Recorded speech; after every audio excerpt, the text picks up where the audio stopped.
Samedi, nous sommes partis à 8h du matin. Félicia, Lisa, Pietro et moi. Direction la Normandie. Nous étions tous les 4 très contents parce que ça faisait quand même assez longtemps que nous n'étions pas allés à Dieppe. Bonjour, bienvenue sur le podcast Cultivate Your French, le podcast Slow French qui vous permet de cultiver votre compréhension et votre intérêt pour le français.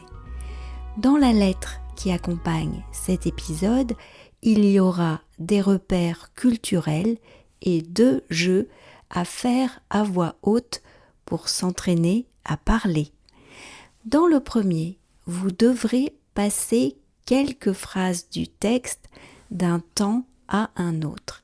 C'est très utile pour cultiver votre agilité dans l'emploi des conjugaisons. Le deuxième jeu est une mise en situation. À vous de faire les courses. Le marchand du stand de légumes vous accueille et vous répond. Vous pouvez vous abonner aux lettres du podcast sur cultivateyourfrench.com. Maintenant, passons au plaisir très satisfaisant de la double écoute. Je vous lis une première fois le texte lentement. C'est parti! C'est comme ça. Certaines villes ou lieux vous manquent et vous devez y retourner. Nous avions choisi ce samedi car il faisait beau.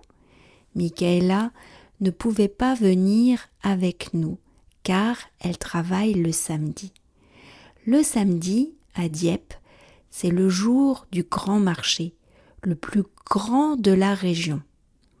Il y a un monde fou, mais c'est très sympa. On a trouvé une place dans la grande rue qui descend vers la mer et ensuite on a marché jusqu'au centre. Le marché se trouve surtout dans la grande rue commerçante et un peu dans les rues alentours. On a retrouvé des marchands qu'on aimait bien. Le marchand de légumes, la marchande de fraises, la marchande de prunes de Jumièges, le stand de Borek, le poissonnier. On n'a pas eu le temps de passer devant les crêpes, mais je suis certaine que la marchande était toujours là. J'avais pensé à prendre mon caddie, alors on a pu acheter pas mal de choses.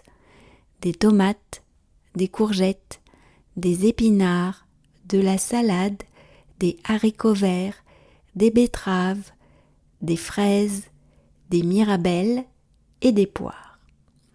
J'aurais bien acheté du poisson, mais c'est compliqué quand on n'est pas sur place pour le manger.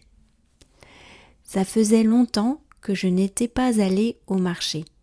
C'est drôle de se retrouver dans la queue à côté de clientes que le marchand appelle par leur prénom, qui leur demande comment elles vont, qui leur dit « Alors, qu'est-ce que je vous sers aujourd'hui ?»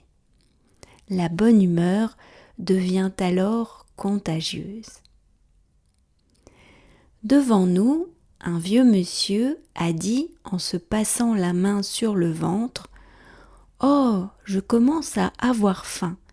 Je me suis levé tôt et je n'ai pas mangé grand-chose au petit déjeuner.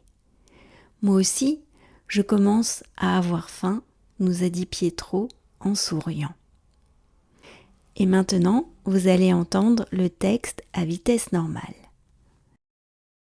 C'est comme ça, certaines villes ou lieux vous manquent et vous devez y retourner. Nous avions choisi ce samedi car il faisait beau. Michaela ne pouvait pas venir avec nous car elle travaille le samedi. Le samedi, à Dieppe, c'est le jour du grand marché, le plus grand de la région. Il y a un monde fou, mais c'est très sympa. On a trouvé une place dans la grande rue qui descend vers la mer et ensuite on a marché jusqu'au centre. Le marché se trouve surtout dans la grande rue commerçante et un peu dans les rues alentours. On a retrouvé des marchands qu'on aimait bien, le marchand de légumes, la marchande de fraises, la marchande de prunes de Jumièges, le stand de Borek, le poissonnier. On n'a pas eu le temps de passer devant les crêpes, mais je suis certaine que la marchande était toujours là. J'avais pensé à prendre mon caddie, alors on a pu acheter pas mal de choses. Des tomates, des courgettes, des épinards, de la salade, des haricots verts, des betteraves, des fraises, des mirabelles et des poires. J'aurais bien acheté du poisson, mais c'est compliqué quand on n'est pas sur place pour le manger. Ça faisait longtemps que je n'étais pas allée au marché. C'est drôle de se retrouver dans la queue à côté de clientes que le marchand appelle par leur prénom, qui leur demande comment elles vont, qui leur dit « Alors, qu'est-ce que je vous sers aujourd'hui ?» La bonne humeur devient alors contagieuse. Devant nous, un vieux monsieur a dit en se passant la main sur le ventre « Oh, je commence à avoir faim. Je me suis levé tôt et je n'ai pas mangé grand-chose au petit déjeuner. » Moi aussi, je commence à avoir faim, nous a dit Pietro en souriant. Cultivate Your French, c'est fini pour aujourd'hui. Je vous retrouve avec grand plaisir la semaine prochaine pour un nouvel épisode de podcast. À bientôt, au revoir.